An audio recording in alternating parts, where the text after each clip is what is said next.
నాకు తలంపు పుట్టకమునట్టు నీవు నా మనసు గ్రహించి ఉన్నావు. ఇంకేంటంట, నా నడకను నా పడకను నీవు పరిశీలన చేసి ఉన్నావు. నా శరీరాన్ని నువ్వు బాగా తెలుసుకుని ఉన్నావు. అవునట్లా ఆయన అన్ని తెలుసు బాగా. నువ్వు దేవుని సన్నిధికి ఎందుకు రాలేదు ఆయనకు తెలుసు.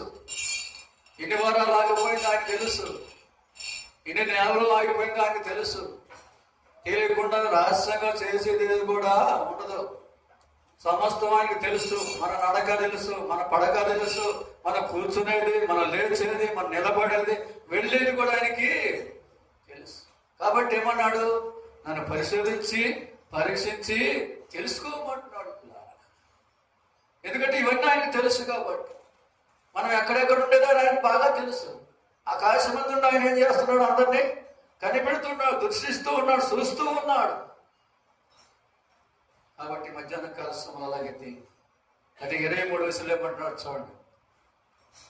అదే 23 వయసు. దేవా పరిశోధించి ఏం తెలుసుకోవాలంట, హృదయం తెలుసుకోమంటున్నాడు.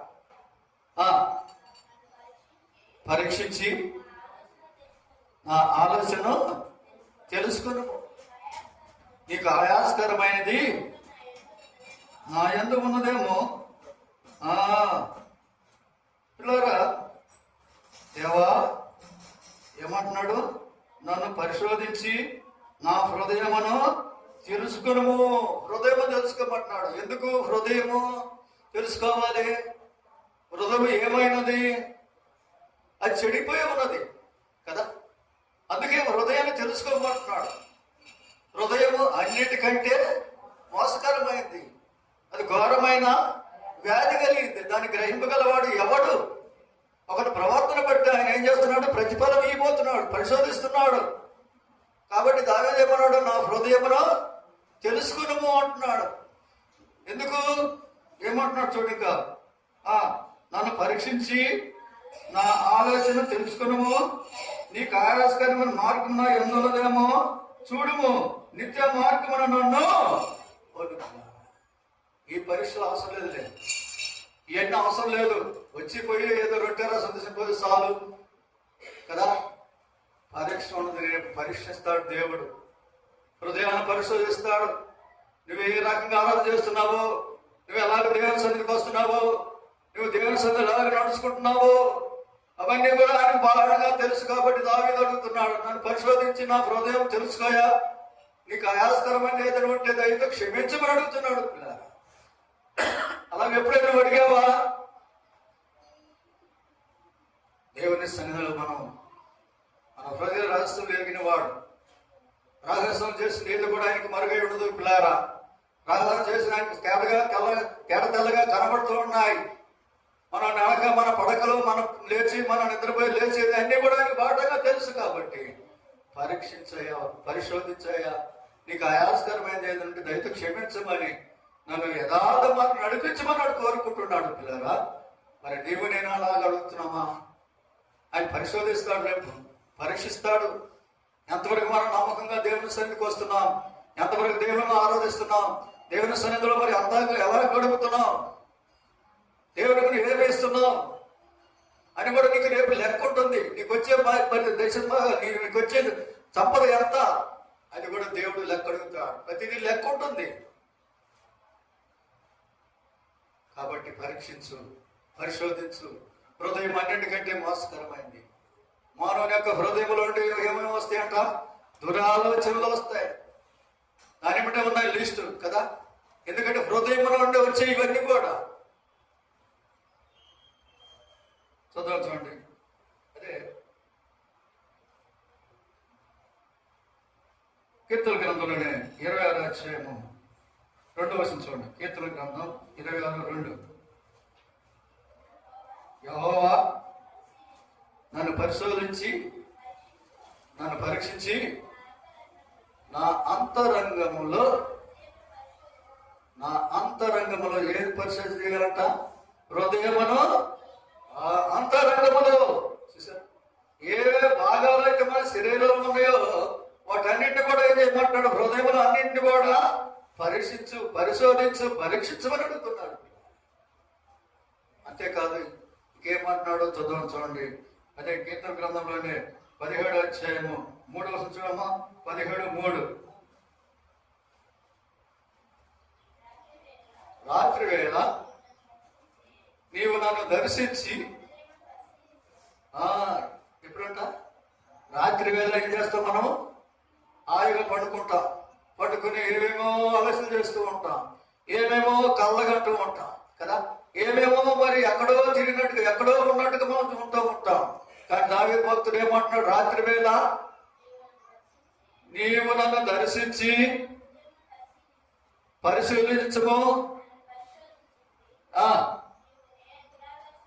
నీకు ఏ దురాలోచనయా కారణాలంట. చూసారా, పరీక్షించాడు, పరిశోధించాడు, అయినా కూడా ఏ దురాలోచన కారణాలంట ఆయనకి. ఆయన హృదయంలో ఉండి మనం పరిశోధిస్తే ఎన్నో ఆలోచనలు ఆయన కనబడుతూ ఉంటాయి. మనం కూర్చునేది, లేచేది, మన ఆలోచనలు, తలంపులు ఆయన మనసులకు రాకముందే ఆయనకు తెలుసు అంట. పిల్లరా, తెలుసా తెలీదా? చెప్పండి, తెలుసా తెలీదా? తెలుసు. అందుకే మరి పరీక్షిస్తున్నావా? ఎప్పుడు అడిగావా? అయ్యా నన్ను పరీక్షించినా ప్రభువా, నీకు ఏదైనా ఆస్కారం ఉంటే క్షమించమని అడిగేవా? మధ్యాహ్న కాలం అడగలిగితే మరి అంత ధన్యులు పిల్లారా. అంతేకాదు ఇంకేమంటున్నాడు చూడండి. ద్వితీయోపదేశకాండం 28వ అధ్యాయము 9వ వచనం చూడండి. ద్వితీయోపదేశకాండం 28వ అధ్యాయము 9వ వచనం. 28:9. నీవు నీ దేవుడైన యెహోవా ఆజ్ఞ అనుసరించి ఆయన మార్గమును నడుచుకుని ఎడల యెహోవా నీకు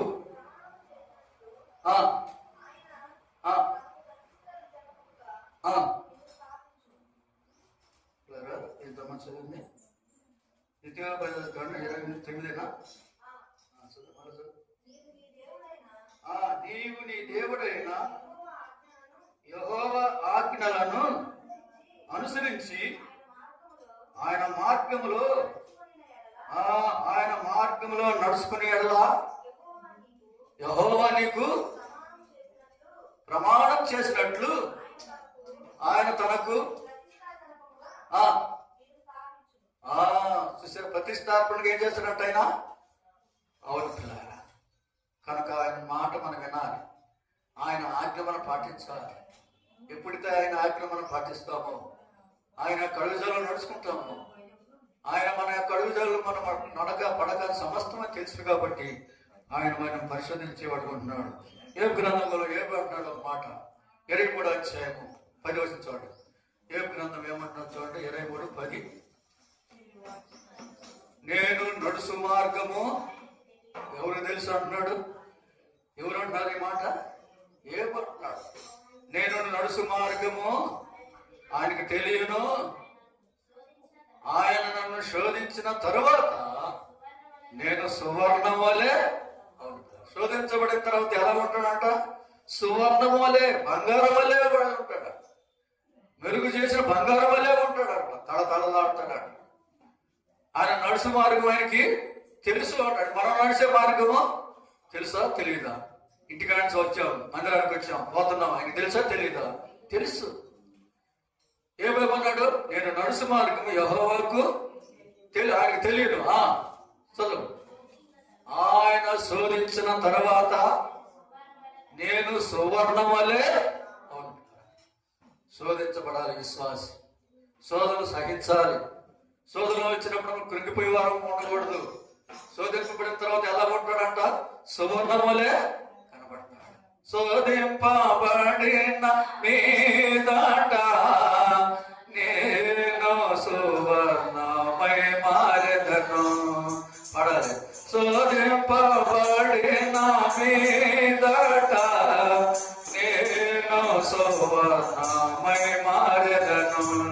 హల్లెలూయా, హల్లెలూయా, హల్లెలూయా. నేను వెళ్ళే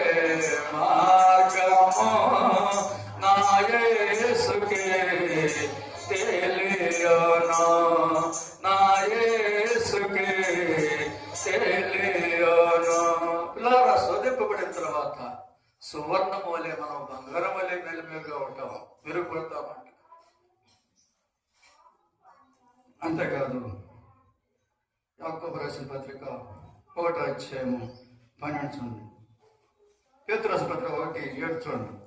పేతురు రాసిన పత్రిక 1వ అధ్యాయము 7వ వచనం.